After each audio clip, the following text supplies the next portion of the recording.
Good morning. Yesterday, during your presentation, I heard you talk about the concept of the three lines of defense. Can you tell us a little bit more about it? Certainly. I think three lines of defense is more a functional perception of how to manage risk than necessarily an organizational structure. So it needs to be adapted to the specifics of the organization and specific of the issues we're dealing with. So generally speaking, I see a lot of value in empowering the business units, which are the first line of defense, in doing themselves their risk identification and risk assessment, because I believe that taking risk is an integral part of making business. So I would not support an idea that the business unit can do the business and someone else will take care of the risk. So empowering the first line of defense to do the first and basic risk identification and assessment is of great value in my eyes. But of course there are inherent conflicts there. So this is why you need the second line of defense, which is a bit independent from the day-to-day businesses, to challenge this process. And I see a value in this challenging, also of educating, and we can see the first line of defense learning curve following these challenges over time, and also pointing out things that are outside the risk appetite of the company, that sometimes the business unit doesn't see, whether it comes from the larger context or the larger picture, and whether it's places where the business lines are really stressed to do a specific deal and they tend to ignore specific aspects of risk. So I see a lot of value in this challenging. In my organization, there are clear functions which are part of the second line of defense. It's the chief actuary, the CFO, the CRO, legal advisor, and each of us is a member of the executive committee. Each of us has his own independence and his own status in the organization, yet we do have a common table. You were speaking about the second line of defense and how this would basically entail multiple functions, and how would all cooperate and common tables, or in general in taking joint decisions. Can you tell us more how you manage for all of them to participate into this and what effect it has on the organization? There is a bit of a challenge here, because I think the CRO is supposed to challenge his second line of defense participant. So you need to be able to cooperate on the one hand and challenge on the other hand, and it's a very delicate balance there. But I think it a lot depends on the people also, and how they can work with each other.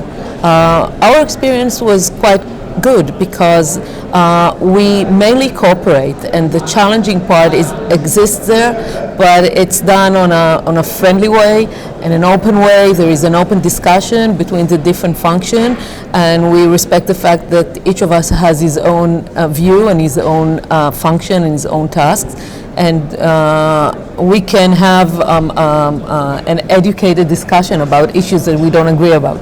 But mainly we cooperate in understanding what's going on in the business and what are the implications for the organization. So being able to cooperate has a lot of value, because each of us has different pieces of information, and when we cooperate we can build the larger picture from all the pieces of information that each of us has. So we tend to let each other know if something comes to our knowledge that we think is relevant for the other. That gives us a lot of leverage on getting the information in. And also we are using each other's skills. So for example, if I need to use an actuarial model, I will not build one myself, of course. I will be using the actuarial model that we have within the chief actuary function, but I'll be asking them to run for me sensitivity tests and things like that. So this is also quite efficient. I picked up in your interesting explanation the concept of challenging while cooperating, which I think it's a very interesting concept.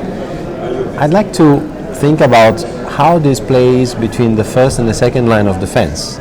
You will be probably constantly challenging and cooperating with the first line of defense, especially because inherently you have different sets of objectives. The first line is much more sales oriented, much more short-term oriented, you're much more protection oriented, you're probably a little bit long-termish. How have you managed this relationship to be fruitful for your organization? It is a challenge, but I think we had some very nice achievement in this area, because over time, if you are involved enough in the business and if you respect their professional ability and their professional knowledge, and you listen to them and you learn from them, and still you can keep your own independent view and point to them where in their decision making there are missing pieces, and what would be the implications, for example, of different scenarios on a specific decision that they are making and the eventual outcome. I think it enriches the decision-making process. Eventually, they get to value your contribution to this process, and in several times, I think that our insistence, the risk management insistence on sticking to the risk policy and to keeping things within the risk appetite of the company turn out to be a trigger for better deals. And I think that even first line of defense was eventually very grateful for their contribution. And I think if you are managing to have several positive experiences like that, you are in a better position to strike this balance, because they really respect your contributions. They don't expect you to always agree, and yet you are involved, you are getting the information in, you can influence them, and gradually you are passing the ability to make decisions to them, because they are more educated, they understand the risks better. So, for example, one practical things that we've been doing is, after discussing with the business unit the risks in the let's say deal or line of business, and then when the discussion was raised to a higher level, we let the business people present the risks that were discussed with us. But it's not us that are presenting the risk, we let them present the risk. So it's their risk, and it's their responsibility to present it, and then it becomes there. So these kind of things help us create an atmosphere of cooperation. And also, one thing that we are really trying to do is not just say no. We try to say, you can do it in these conditions. If you have a better reinsurance, if you limit the sum insured, if you add some specific terms to the policy, this will be possible. So this is more a positive way of doing it, and it let the business be more cooperative and less defensive. Well, thank you. I think it's a very insightful cooperation method. Thanks for sharing, and thank you. Goodbye.